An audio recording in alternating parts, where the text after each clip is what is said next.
June 13, 2017 at 4:40 a.m., Georgia Corrections Officers Curtis Billu and Christopher Monica were loading up 33 prison inmates en route from Baldwin State Prison in Milledgeville, Georgia, to another high-security prison 60 miles away in Jackson, Georgia. Two inmates on the bus, Ricky Dubose and Donnie Rowe, were both part of the white supremacist Ghostface gangster gang. Dubose was serving a 20-year sentence for robbing a homeless disabled veteran and shooting him in the hand during the robbery in 2014. Rowe was serving life without parole for aggravated assault, possession of a firearm, and a string of multiple armed robberies, including robbing two men at a strip club in Atlanta. Officer Billy was the driver and Officer Monica was the guard in charge of watching the inmates. However, Officer Monica failed to pat down, search, and double-lock the handcuffs of the inmates. He also failed to lock the cage that separated the inmates on the bus from the two officers in the front. Additionally, both officers were not wearing their protective vests. When Officer Monica started to doze off and fall asleep,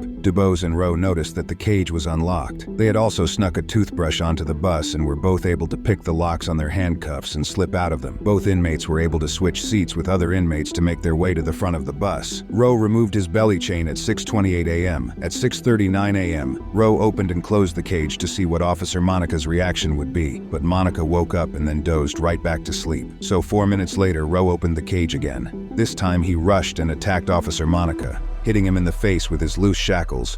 They were both fighting, and Officer Monica was gaining the upper hand until Officer Billu slammed on the brakes, causing Rowe and Monica to fall on top of each other on the bus stairway. Dubose was able to gain access to the gun box, and he shot Officer Monica multiple times in the head, killing him. Dubose then pointed the .40 caliber pistol at Officer Billu and told him, "You better open those doors." Sergeant Billu looked up at him and replied, "I can't do that." Dubose then shot him twice in the head. Both inmates kicked out a window and jumped out of the bus while it was stopped in the middle of the interstate. They carjacked a green Honda Civic that was passing by and fled. The remaining inmates sat on the bus in the middle of Highway 16 for nearly half an hour, with two dead officers inside, before someone driving by called the authorities. Both inmates made their way 60 miles north to Madison County, east of Atlanta, where they abandoned the 2004 Honda and their white prison uniforms. They stole clothes, burglarized a home, and carjacked a white pickup truck from a business overnight. They were last seen at a Family Dollar store. The FBI and other agencies had begun offering a total of $115,000 for the capture of both men, which amounts to $57,500 for each escaped inmate. 2.5 days later, both men made their way to Murfreesboro, Tennessee,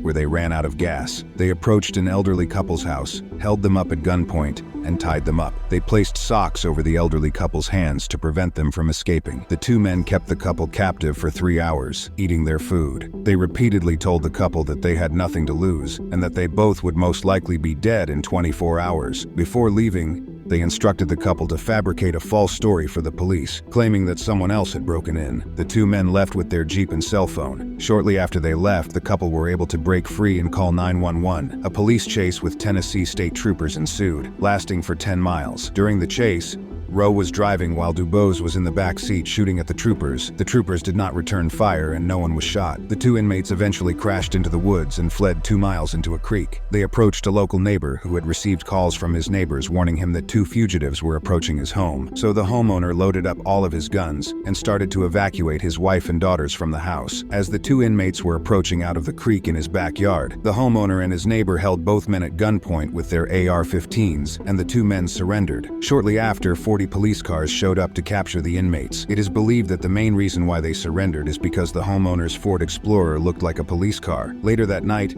both men were transported 4 hours back to Georgia, and they were both charged with 2 counts of murder, motor vehicle hijacking, and felony escape. 4 years later, in September 2021, Donnie Rowe's trial lasted 7 days, where he was sentenced to life because he was not the one that pulled the trigger. It was Dubose who was the trigger man. Later that year, on Christmas Eve, before Dubose's trial, he had been growing his hair out and it was time for a haircut. While officers were cutting his hair, they found a homemade handcuff key hidden in his hair. Dubose explained that he was not planning an escape, but had the keys to protect himself from officers he thought would retaliate against him for killing the 2 prison guards. Dubose would eventually be sentenced to death, and he was set to be executed no sooner than July 18th and no later than July 25th, 2022. 10 days after he was sentenced, he committed suicide by hanging himself in his cell. Of the 31 inmates that were on the bus that day, 8 of them filed a lawsuit. They sued the Georgia Department of Corrections. Their lawsuits argued that relaxed security aboard the prison buses led to the shootings and escapes. Some inmates argued that they have suffered post-traumatic stress since the fatal shootings, and that they were held in solitary confinement afterward.